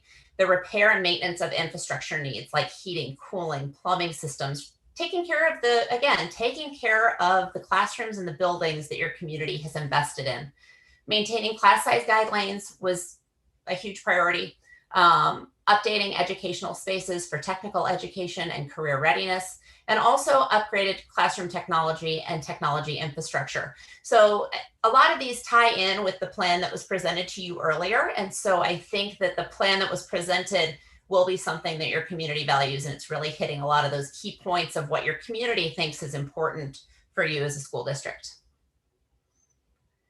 The next batch of questions looked at addressing the current crowding and the current school building conditions. And we actually asked this in the frame of, would you be willing to support a bond issue? So what this does is this ties into that value piece. So am I willing to support something to make this happen within my district? And so we asked a number of questions. And again, these are in your survey report that you can go through, but just to highlight some of those key points. Not addressing infrastructure needs will increase repair and renovation costs down the road. That actually had the highest resonation. So this ties back to a lot of that tradition, and people really have a passion for taking care of what you have, continuing those strong roots and having pride in being in the Kirkwood community. While our schools are safe, there is much work that needs to be done to keep current with today's safety and security measures, especially with those secure entrances. And I know that that's something that you're planning to address and is quite a big priority for the district moving forward. Overcrowding, again, bubbled up to the top as it did throughout the survey. People realize that that's a problem. And with this question, it shows that people have an understanding that it is directly impacting your academic programs and causing potential safety issues. So I think all of the work that you've done over the past few years of educating and communicating and providing information about the challenges you're facing, it's resonating and it is getting through. People realize that there's a challenge there. And this also ties in here that you currently have instruction happening in storage closets, stairwells, hallways. I think remedying those issues would definitely provide the community to be behind a possible solution. The other thing that actually resonated very well was the fact that it's not going to increase their property tax rates. So by retiring existing bond debt, a proposal in April would not impact your tax rate. So at the very, very end, we have them review 10 statements about how facility needs may be addressed through a bond issue. So I'm not going to go through all 10 of these statements, but what we found were 4 kind of key themes that really resonated through a lot of these. First of all, residents are very proud of their district and its history. And I think all of you that live in Kirkwood and love your schools as much as you do know that that history and tradition is a very big deal in your community, and that resonated through in the survey. Large majorities agree that something needs to be done to address these crowded conditions in the schools and in the classrooms. They don't think that they're substandard conditions. So they know that you're taking good care of the buildings, but they know that they're overcrowded. And they also support facility improvements that relate to best practices in curriculum and instruction. So if your teachers are in need of better spaces to provide the best quality education for your kids, those are things that your community is going to get behind and support. So those were the key things that we learned through this. And I'm happy to answer any questions you have. I know that there's a lot of data included in the report that we provided. So we are happy to answer questions. Thank you, Ms. Vogt. All right. Board of Education, if you have a question, raise your hand, please. Ms. Bernardi. Well, you know, I like to ask questions. Thank you, Mr. Kavanaugh. And I just thought if you could please describe for us, I know you weighted the responses, but how you were able to accommodate the fact for the number of community members who were not parents, how you balanced that out, how many you received that were parents, non-parents, and then explain just a little bit about that, because I know you took that into account. Sure. So we did take that into account, but I need to take a look at the raw data to pull out the exact number of parents and non-parents in that unweighted data. So that'll take me just a second, but I can pull that information. So that was actually a question towards the end of the survey in the demographics. And so we actually asked if they had children in the district or grandchildren in the district. And so how we typically tell the parents with that is we look at those that answered, yes, I am a parent or grandparent and the age of 65 or younger. And we counted that as being a current parent in the district. And what was interesting when we weighted that compared to the way that we weighted it within the executive summary, the data was almost exactly the same. So we feel like we have some good numbers for you to base your decision on, and also that reflects your entire community and not just your parents. Because there are a lot of people who live there in Kirkwood whose children may not go to school there or may not have children in the schools. And so I think those need to be considered as well. Thank you. Sure, and I'll pull that number for you before we get off the call tonight. So. All right, thank you, Ms. Bernardi. Any other questions? Bear with me, guys. We have a lot of people on the grid, so I'm looking for you. All right. I do not see any, Ms. Vogt. I do not see any hands up. That works. I just pulled up this data so I can get that answer for you. I know you want more time, but That's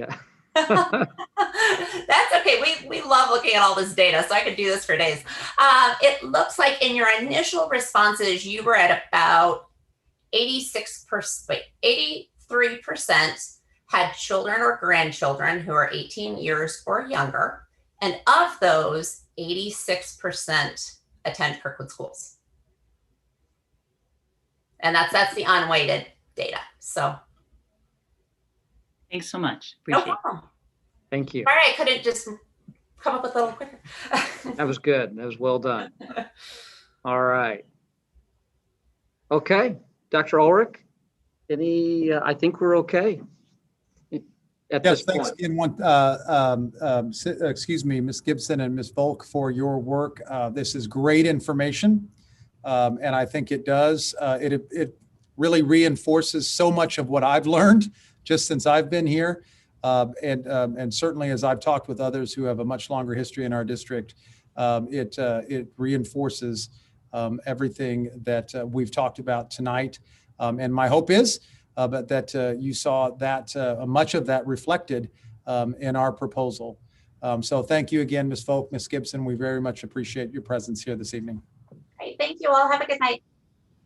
All right, thank you. Okay, moving on to future events. We have our next work session, 5:00 p.m., Monday, February 8th. And February 22nd, our next regular board meeting. And bear with me, gang. I've got a lot of windows up here. We do have need for a closed meeting this evening. So I am looking for a motion and a second to go into closed. So moved. Second. Thank you. We will do a roll call. Mr. Boyko. Yes. Chad, yes. Miss Andrews. Yes. All right. Miss Bernardi. Yes. Okay. Miss Shern. Yes. Mr. Frost. Yes. Miss Pangborn. Yes. Okay. Motion passes. All right. Public meeting is adjourned. We'll take a 5-minute break and we'll see you all in our closed meeting. Thank you.